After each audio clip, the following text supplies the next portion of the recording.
Kalau dari lihat gambar-gambar dan foto-foto yang kami saksikan, entah di Aceh, entah di Sumatera Utara, sepertinya kayu-kayu yang hanyut itu kayu-kayu hasil tebangan itu,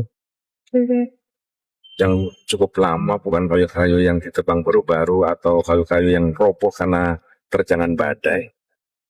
Jadi itu artinya kalau itu betul ya, kalau itu betul itu berarti ada pembalakan liar yang tidak terkendali, yang menyebabkan, yang menjadi salah satu sebab bencana ini bisa memperparah dan diperparah.